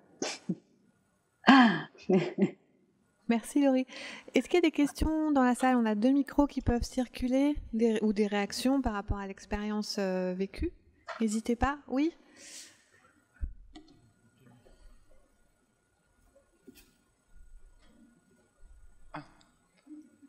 Ok. J'ai une question pour Chloé. Vous m'entendez là? Ok, parce que je ne m'entends pas moi-même. Alors, je me demande, peut-être c'est complètement ma définition, mais quelque part, en théâtre et en performance, largement, on travaille avec un vocabulaire souvent d'action et d'intention. Et du coup, je me demande comment est-ce que vous avez navigué cet espace, moi j'ai envie de l'appeler cet espace de non-faire presque, en coprésence avec une plante qui n'était pas présente d'ailleurs. Comment est-ce qu'il y a un travail? Est-ce que vous vous permettez de faire un travail d'imagination et de reconstruction quelque part pour transposer quelque part cet langage naturel primaire un langage humain où ça ne vaut pas la peine du tout. Du coup, est-ce que c'est possible finalement de laisser la plante parler ou forcément vous reconstruisez quelque chose? Merci pour la question. Alors, je ne l'ai pas dit, mais c'était écrit, c'est passé très rapidement, mais Charlotte est une des collaboratrices qui travaille sur le projet. Donc, Charlotte pourra aussi répondre si tu en as envie, Charlotte. Et parmi les autres collaboratrices, il y a Raphaël Doyon qui travaille aussi au sein du département. Voilà, je voulais juste dire ça. Donc, on est en effet plusieurs à travailler sur le projet, même si je suis seule au plateau avec différentes entités, dont une bardane scénique. En fait, ça m'intéressait pas, tu vas me dire si je réponds bien à tes questions, mais ça m'intéressait pas d'aller dans l'imitation. Donc, il n'a jamais été question à un moment donné, à quelconque moment, de... voilà, c'est ça, se manifeste. Il a jamais été question d'imiter la bardane ou de me transformer en bardane ou que la bardane soit ma suite ou mon enfant. Enfin... Par contre, la question du rapport d'analogie, oui. Et c'est pas tout à fait la même chose que l'imitation. C'est-à-dire, est-ce qu'il peut y avoir des prolongements fragmentaires, épars, de la bardane, qui se manifestent à un moment donné en moi, dans ma corporéité, dans ma mobilité, etc. Donc, on a un peu travaillé ça par la bande. C'est-à-dire que jamais on s'est dit, allez, comment est-ce que marche la bardane ou comment est-ce qu'elle se met à l'ombre. Mais par contre, à force en fait d'être au plateau, parce que j'ai longtemps travaillé sans la bardane, mais j'ai aussi travaillé avec la bardane, et ça crée des accélérations quand même. Eh bien, il y a peut-être des postures qui se sont dessinées, mais j'ai aussi parlé très rapidement à la fin d'un environnement sonore, d'un environnement en continu. Et en fait, c'est pas seulement la bardane qui a nourri le travail corporel et le travail de présence, c'est la mousse, c'est l'eau, beaucoup. J'en ai pas parlé parce que j'avais pas le temps, mais scénographiquement, l'élément liquide est très important. Il y a une sorte d'écosystème en fait au plateau, au plancher, dans le sens où il y a plein de récipients en verre avec différentes quantités d'eau, et cette eau-là se répand et finit par créer une scène commune, une sorte de scène ontologique qui permet à plusieurs vivants de coexister, et même du non-vivant, hein, parce qu'il y a d'autres objets, il y a du textile, etc. Donc, on a travaillé un environnement où il pouvait y avoir des effets de porosité entre différentes entités. Et moi, ce qui m'a beaucoup aidé conceptuellement, c'était la notion d'abord de devenir telle qu'elle est développée par Deleuze et Guattari, donc le devenir animal, le devenir goutte d'eau, le devenir pierre, et aussi, mais ça c'est plus récent comme lecture, le dernier ouvrage d'Emmanuel Ecocha qui s'appelle Métamorphose. Et pour moi, l'espace scénique, c'est l'endroit privilégié de la métamorphose, de la réinvention de soi, où on vient créer des images, et notamment des chimères aussi, des images monstrueuses, c'est-à-dire qu'est-ce que ce serait que d'être 25% bardane, 40% perruque blonde, 2% goutte d'eau, etc., etc. Donc moi ça m'a, enfin c'est passé par la tête, mais je veux dire ça a été des outils opérants au plateau aussi, de me dire, plutôt que de me dire je vais être une bardane ou comme la bardane, de me dire je suis traversée par une logique de métamorphose. Voilà, est-ce que ça répond à ta question? Oui, tout à fait. Et c'est ce que j'entends beaucoup aussi. Et il y a un travail de perception, et comment dire, c'est comme si il y a une remise des priorités quelque part, de l'agir. Et je pense qu'on est très dans l'agir dans le milieu théâtral, à l'écoute, à la perception, et quelque part un certain type de non-directivité qui permet cette porosité dont vous avez parlé. Oui. Alors après, c'est aussi la pièce. Il y a des éléments narratifs. Il y a des choses très décidées dans son parcours. C'est pas une pièce silencieuse. C'est pas une pièce d'atmosphère non plus. Là, j'ai parlé que de l'élément Bardane parce que c'était l'entrée. Mais en tout cas, je crois ce qu'on a essayé de ménager, c'est des plages. Qui sont notamment constituées par des nappes sonores d'ailleurs, où un certain non-agir peut exister sur une durée circonscrite. Mais c'est vrai qu'on a travaillé les sens aussi l'entrée, elle est portée par un environnement sonore très très fort, un espèce de bruit de drone en fait, qui est là. Et par exemple, on a travaillé beaucoup le regard en soft focus. C'est-à-dire un regard non haptique, justement, un regard qui prend par derrière et qui, pour moi, peut accompagner quelque chose qui est dans le non-agir. Notamment le travail d'entrée, en fait, justement. Une entrée qui n'est pas tout à fait une entrée, quoi. Je sais pas si tu peux dire des choses là-dessus. Non, mais du coup, ça me faisait penser qu'on triche un peu, puisqu'on l'a fait parler, et que, en fait, c'est des réflexions qu'on s'est posées aussi... qui sont hyper intéressantes. Comment elle parlerait, quoi? Comment faire parler une plante?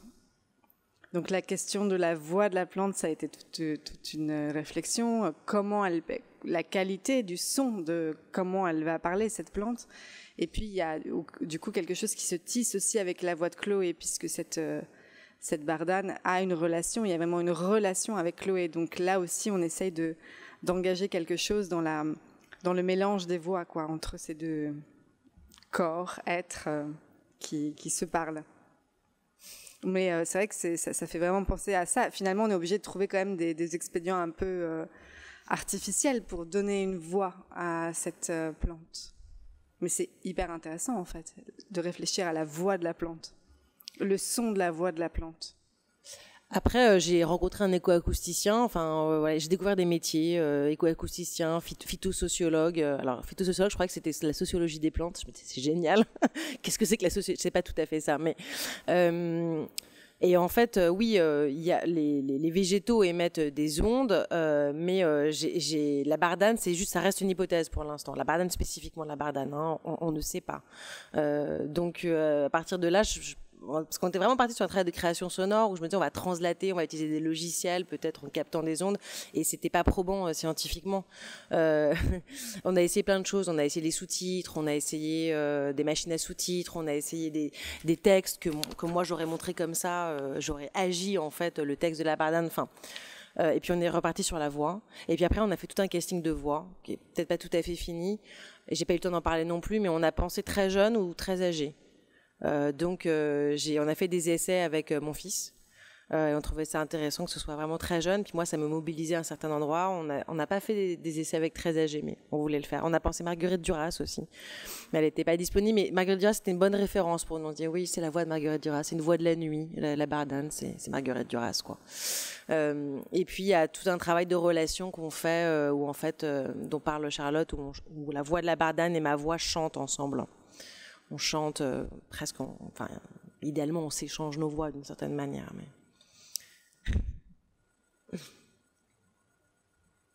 Oui, par rapport à ce dont on parlait ce matin, la voix de l'écriture, la voix silencieuse du texte, ça me fait du coup vachement penser à ça. Je me dis, ce serait hyper intéressant de se demander, d'entendre, que chacune puisse entendre la voix de la plante.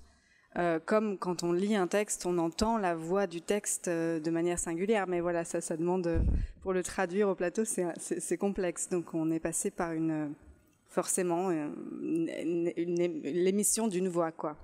Mais il y avait cette idée-là. En tout cas, moi, ça me parle beaucoup, cette idée-là. Après, en fait, on est arrivé à un constat assez étonnant qui moi, m'a vraiment surprise, mais qui a pris un détour d'essayer de travailler avec du vivant, non trafiqué, etc., et qui n'a pas été probant. C'est qu'en fait, on a, pour essayer d'accéder au vivant végétal en scène, donc pour écologiser la scène, c'est en passant par l'artificialité du théâtre, par la machine théâtrale, que ça nous a semblé être l'entrée la plus opérante. Donc paradoxalement, pour rendre visible et audible la Bardane, on devait avoir recourir à des outils du théâtre. la robotique. Voilà, elle est montée sur sa petite voiture télécommandée. Là, on l'a pas vu sur la photo, mais elle a sa baffle qui est disposée sur la voiture télécommandée, et c'est une bardane artefact qui est construite de la main humaine. Mais on a dû vraiment faire tout un détour, qui était le processus de recherche, pour se dire assumons l'artificialité du théâtre, et c'est justement ça qui nous permet de réaccéder à une forme de vitalisme végétal.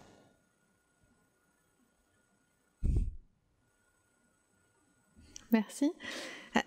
Je voudrais quand même repartir de la diversité là, des propositions qu'on a eues, parce qu'avec la lecture à voix haute de textes, et en plus le PowerPoint de texte traitant de ces questions de lecture, de transmission, on est dans une immersion très intime, une écoute solitaire, éventuellement les yeux fermés, dans l'écoute de la voix, du grain de la voix de Laurie. Avec Perrine Olivier, on est dans une diffraction de l'attention qui crée tension, frustration. Avec Chloé aussi, on passe par la bande, on doit passer peut-être par la fiction, l'imagination ou par la machine théâtrale. Avec Charlotte Couturier, on est au contraire dans une adresse extrêmement frontale, extrêmement orientée, alors que dans les expériences précédentes, voilà, on était traversé, on était indirectement touché. Enfin, il y avait des réseaux de déperdition, d'immersion, de déplacement, etc. Charlotte, cette logorée, cette liste d'insultes, ça crée une ambiance sonore. Aujourd'hui, tu as trouvé qu'on était très calme, très peu réceptif. Comment tu joues avec ça?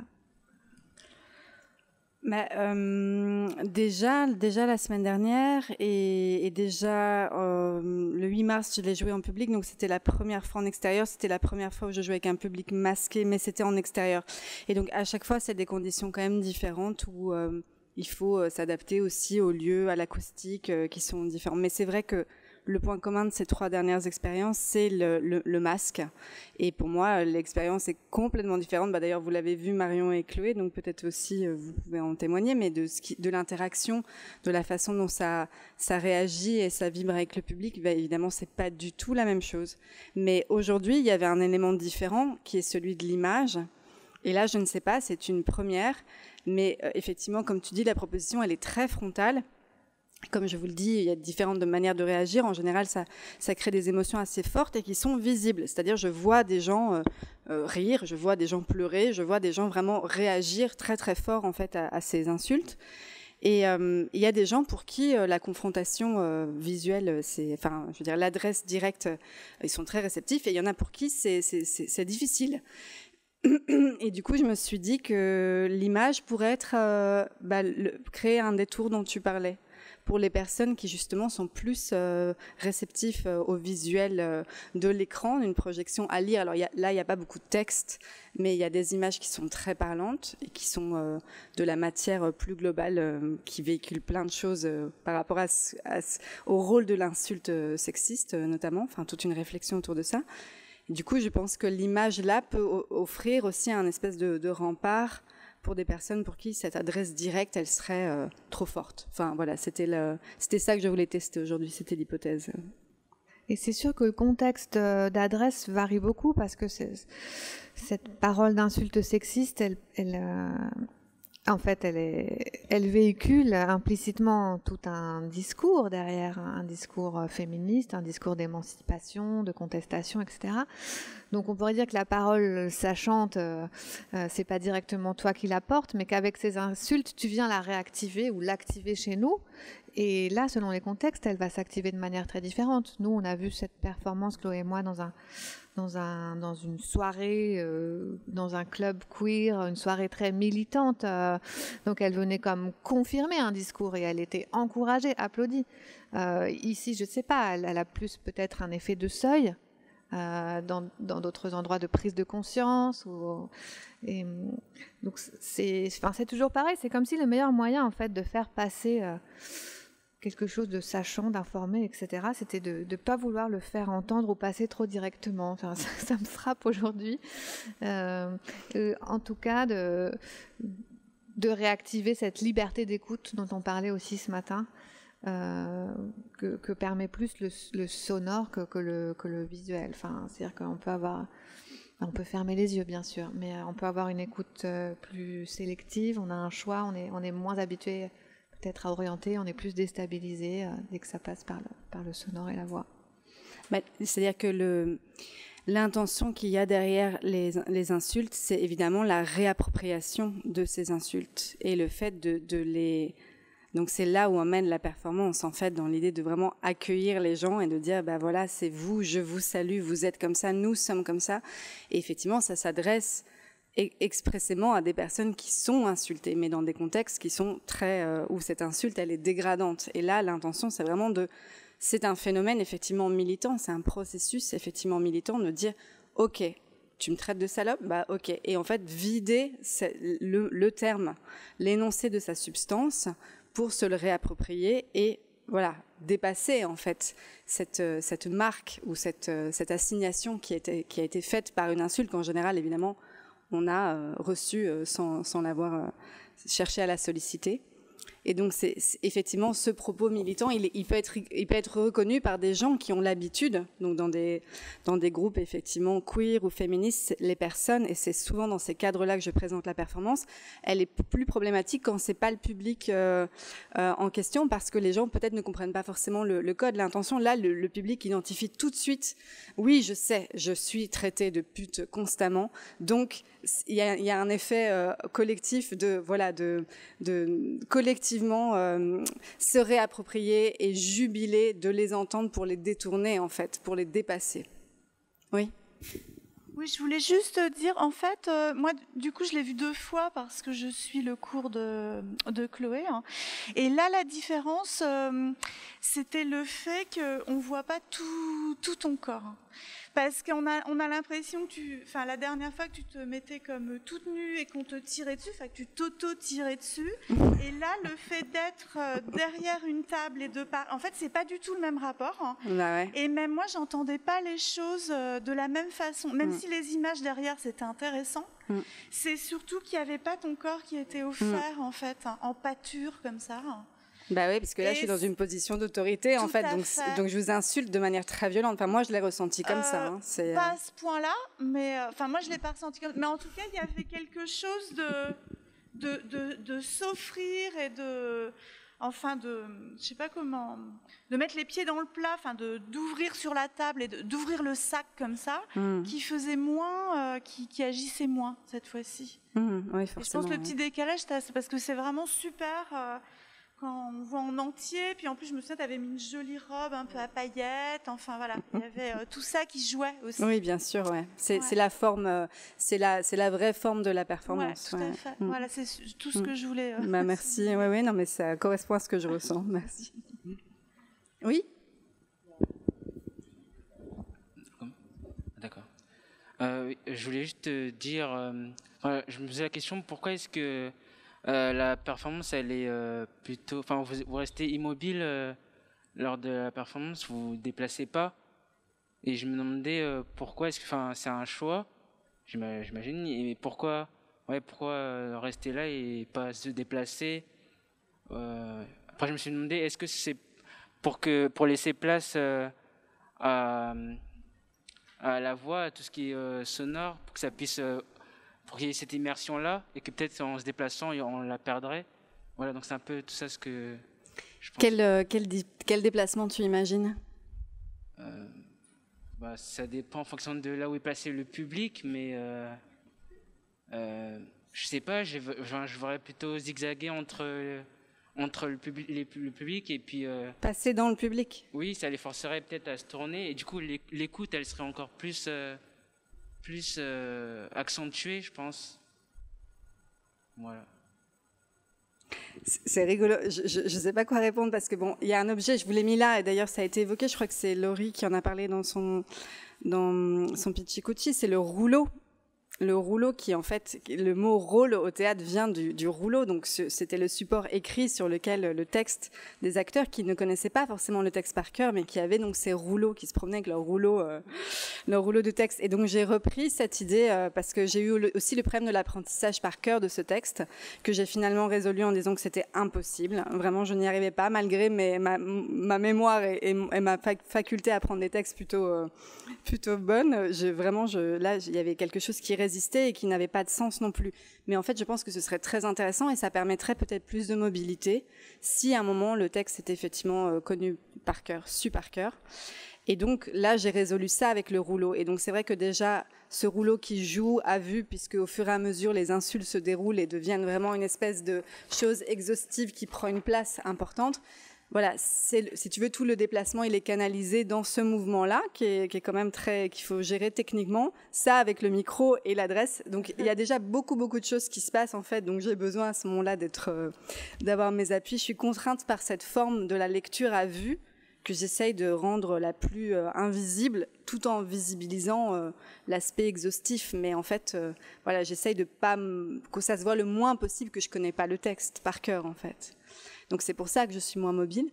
Mais c'est rigolo parce qu'on m'a déjà posé cette question et donc ça m'interrogeait. Mais du coup, ça te fait imaginer quelque chose aussi. Et c'est pas inintéressant. Ce dispositif très contraignant, il amène aussi des projections de possibles, je trouve intéressantes. Par contre, là, après l'avoir vu avec les images, je trouve que ça fonctionnait pas. Enfin, moi, en tout cas, j'ai pas accroché avec les images. Je préférais plutôt me concentrer sur l'écoute. On va prendre une ou deux dernières questions, peut-être plusieurs à la fois, parce qu'ensuite on a Colline Morange qui nous présente la performance les gens importants et des étudiants à nouveau qui interviennent. Je voudrais rebondir aussi sur la performance de Charlotte, que j'ai vue aussi la semaine dernière. Et j'avais beaucoup aimé cette radicalité de la liste d'insultes et cette persévérance de la liste d'insultes. Parce que moi, au début, je me suis dit, c'est le début. Et il va se passer autre chose. Et en fait, le fait que ça se tient et que ça se finit par les insultes, ça m'a tenue en alerte. Et ça a fini par avoir un effet de résonance vraiment sur quelles insultes m'étaient plus ou moins familières. Et dans ce cas de figure, avec les images, l'effet de résonance, il est moindre parce qu'on les identifie aux images, elles deviennent des icônes, elles deviennent des images, elles deviennent un peu des illustrations. Enfin, pour moi, là, les images, elles sont à titre d'illustration et je trouve que du coup, ça amoindrit la proposition, en tout cas à l'état actuel dans les images.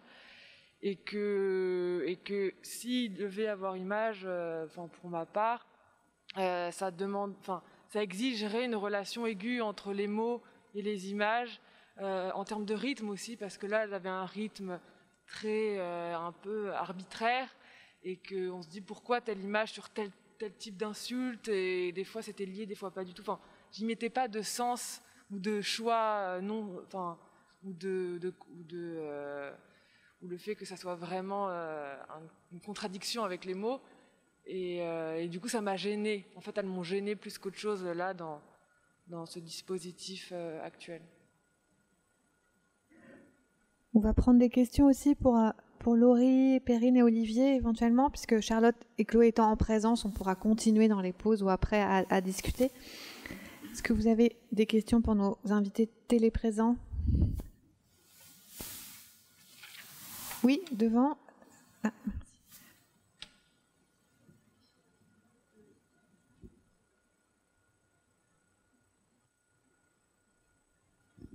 On m'entend ? C'est pas forcément une question, mais plutôt une remarque. Et en tout cas, quand on observe toutes ces performances, je constate peut-être que ce qui nous permet de recevoir la parole sachante, ce sont des stimuli successifs qui vont nous cueillir, nous, en tant que regardants, en tant qu'auditeurs, en tant que spectateurs. Et voilà, c'est ce qui peut-être permet à la performance d'avancer, c'est d'avancer de stimuli en stimuli qui nous fait rester à l'écoute, et peut-être quelque chose qu'on n'aurait pas dans une parole sachante pure, qui ne serait pas performée, qui serait comme ça, écrit noir sur blanc, quelque chose qui ne serait pas visible de prime abord. Et donc je crois que dans ce que vous avez proposé, en tout cas à chaque fois, même à des moments où l'écoute retombe un petit peu, il y a un stimulus qui nous fait revenir, qui nous raccroche. Donc vous allez cueillir un peu l'auditeur comme ça. Et enfin, c'est ce qu'en tout cas moi j'ai pu le point commun que j'ai remarqué entre toutes les performances que j'ai pu écouter. Et tout à l'heure, Marion disait que c'était pas forcément visuel, mais je suis pas d'accord parce que moi j'ai eu des stimuli visuels, donc je crois que c'est aussi bien auditif que visuel, ça se partage et enfin voilà. Par exemple, en visuel. Et j'étais par exemple sur votre performance, j'étais très attaché à l'auditif. Mais de temps en temps, l'image et en plus ça tombait pas tout à fait au même moment, donc c'était intéressant, c'est que ça me permettait de me raccrocher à un mot qui avait été dit avant ou le mot qui a été dit après. Ah oui, c'est l'image que j'ai vue plus tôt. Donc il y a comme s'il y avait deux courants de pensée qui se superposaient, donc ça réactive de nouvelles choses dans la façon de penser. C'est comme s'il y avait deux choses qui se superposaient, ça s'étage, et c'est intéressant de pouvoir jouer sur plusieurs tableaux à la fois. Donc, on parlait des diapositives, du dispositif qui n'est pas évident, et c'est vrai que c'est toujours dur de doser la part d'écriture sur une diapositive et la part de parole, et quelle quantité il faut mettre, et donc c'est toujours dur à doser, effectivement. Donc, la mise en scène, vous l'avez dit, effectivement, c'est un exercice de mise en scène, donc voilà. Bien sûr, le visuel stimule. Je n'ai pas voulu l'annuler, mais ce qui m'intéresse, c'est de voir comment justement il déplace l'écoute, se superpose, la contredit ou pas. Et c'était très très beau le moment où Laurie était un peu dépassée par ses slides, parce qu'il y avait beaucoup de textes à lire, et on sentait sa jubilation vraiment à vouloir nous les communiquer. C'était communicatif, ce plaisir du texte et de la lecture et du livre, alors même que tu n'arrivais pas à dire tout ce que tu voulais dire, mais ça passait quand même.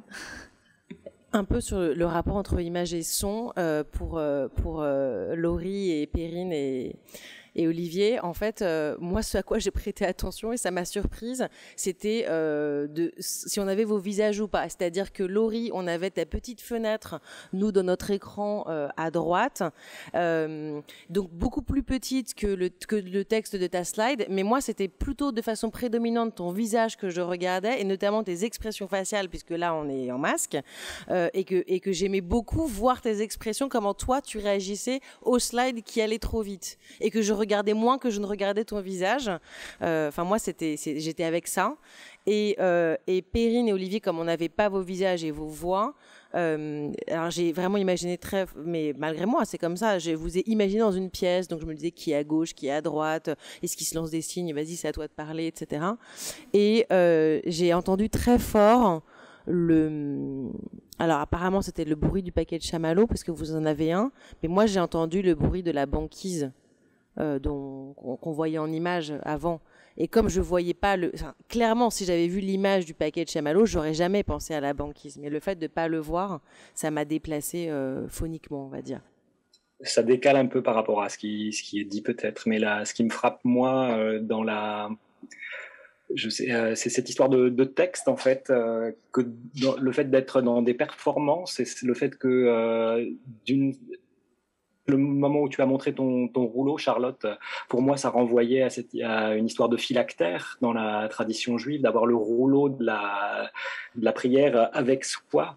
Et donc, cette place du texte comme quelque chose qui est comme de l'écriture, comme quelque chose de matériel, mais qui a besoin d'être présente, mais qui n'a pas besoin forcément d'être dite. En tout cas, elle doit être matérialisée. Et tout ce que tu amenais, Laurie, sur les de lecture, en tout cas sur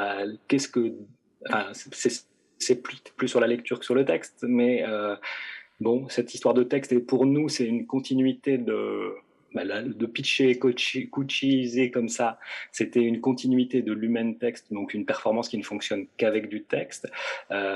Du coup, l'écrit, et je sais pas si j'arriverai à le dérouler jusque sur ta performance, Chloé, mais il y avait quand même quelque chose de l'ordre de qu'est-ce que peut écrire cette Bardane, quoi, où est-ce qu'elle écrit, où est-ce que c'est écrit la Bardane, comment ça s'écrit, comment ça a écrit. Voilà, du coup, il y a quelque chose comme une continuité ça me frappe en quelque sorte que des questions de performance soient articulées avec des problématiques d'écriture qui se cachent ou qui se tiennent comme quelque chose de fermé, de clos, mais qui soutient tout. Voilà. Oui. Merci Laurie. Perrine, Olivier, au revoir.